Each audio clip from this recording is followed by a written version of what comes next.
When a new NBA season begins, we all try our best to identify what the goal of every team is and whether or not it is realistic to achieve it, but sometimes there are groups that simply prove everyone wrong, and their goals can end up being much loftier or much lower than initially assumed. As the season shakes out and the dust settles on early flukes, the real threats begin to emerge, and when that's the case, some of the surprising groups can look to be even more aggressive by making a trade to push themselves further along. This brings us to today's video, where we'll be looking at an article published by Bleacher Report where they proposed some massive blockbuster deals that, while definitely shocking, may be coming on the horizon.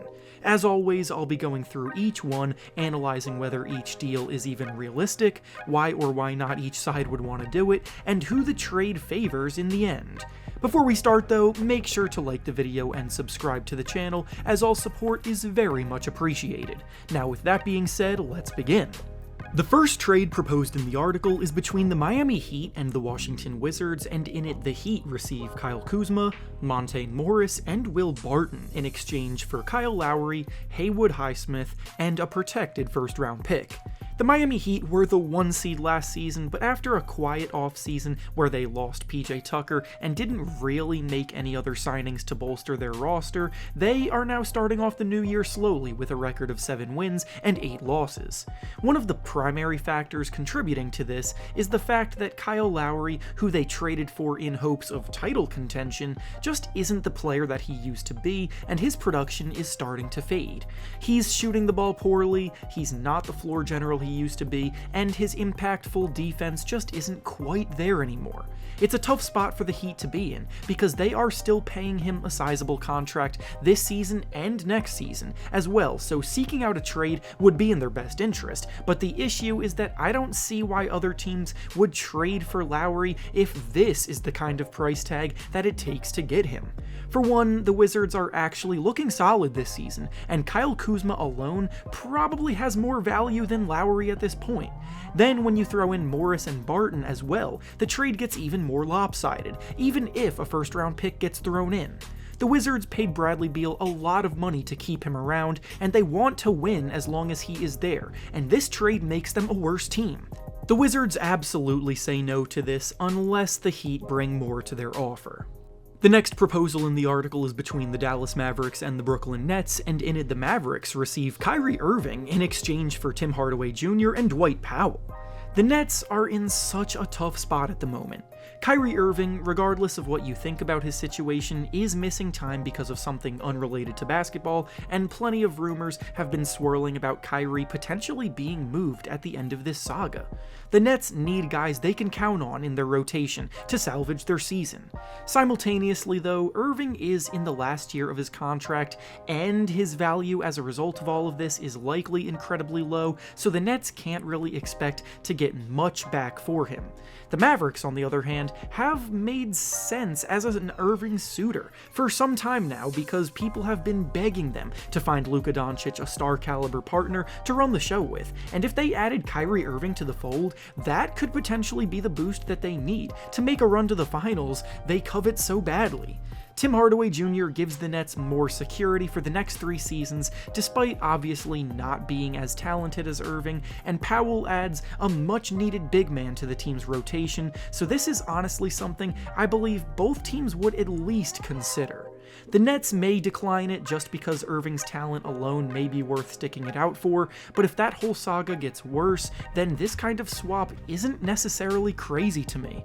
The next proposal in the article is between the Los Angeles Lakers and the Atlanta Hawks, and in it the Hawks receive Anthony Davis in exchange for John Collins, Onyeka Okongwu, Justin Holiday, and 2 protected first-round picks. Whispers of Anthony Davis's availability started creeping up last week, and if the Lakers season continues to go downhill, then those whispers are going to get louder. Davis is coming off of his best game of the season in a win against the Brooklyn Nets, where he wanted to remind everyone that he's still capable of dropping 37 points and 18 rebounds without LeBron James healthy, so even though overall he hasn't consistently been the superstar player that he used to be, he can still turn up. If a team wants Davis Davis, the price tag is still going to be quite high, but for the Hawks in this scenario, I'm not sure if doing a deal like this even makes sense for them.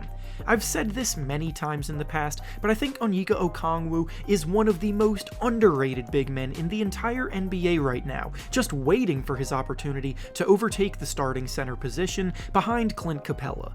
He's an incredible defensive talent who continues to get better and better over time. John Collins may not be an all-star level player, but he's the tier right below that, and then 2 first-round picks tops off a swap that makes the Hawks' timeline for success shorten.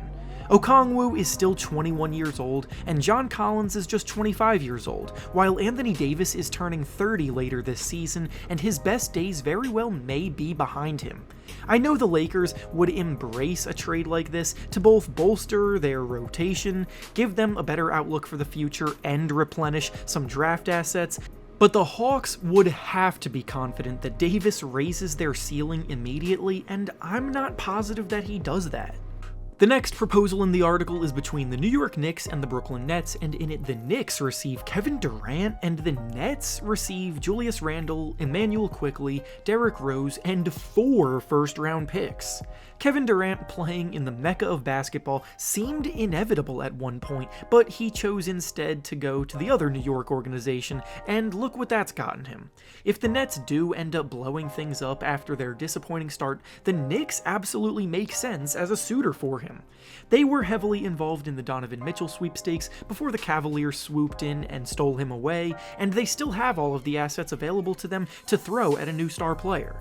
It also helps that Julius Randle is playing much better this season compared to last season regarding his efficiency and his decision making, so his value has gone up a bit since then as well.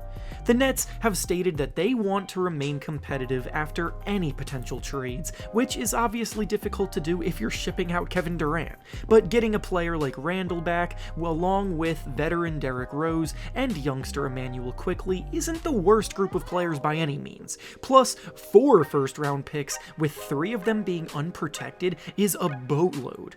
I'm still under the impression that the Nets are going to play the season out without making any rash decisions, but you never know, and if it comes to this, then the Knicks can muster up as good of an offer as anybody.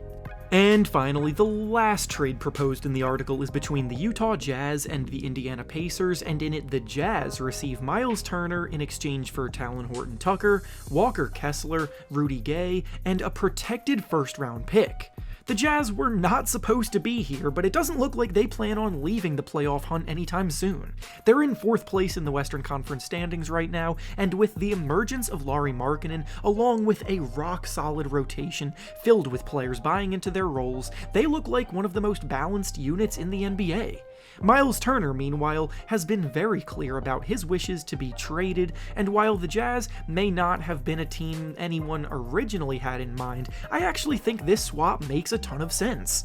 Turner is one of the best shot-blocking centers in the league right now, and the Jazz could absolutely use the extra help inside. Offensively, Turner spaces the floor well enough to fit into the team's scheme, using their other big men who do the same thing, and he doesn't necessarily need heavy usage to be effective, despite him currently averaging a career high in points this season. Horton-Tucker and Walker Kessler are both young guys that fit into the timeline of the Pacers, and Rudy Gay is a veteran that can lead the way for the youth in that locker room, so honestly, both sides benefit a ton from a trade like this. And with that being said, that's all I have for you today. Make sure to like the video, subscribe to the channel, and comment down below what you think about these hypothetical trades. Thanks for watching, and I'll see you all next time.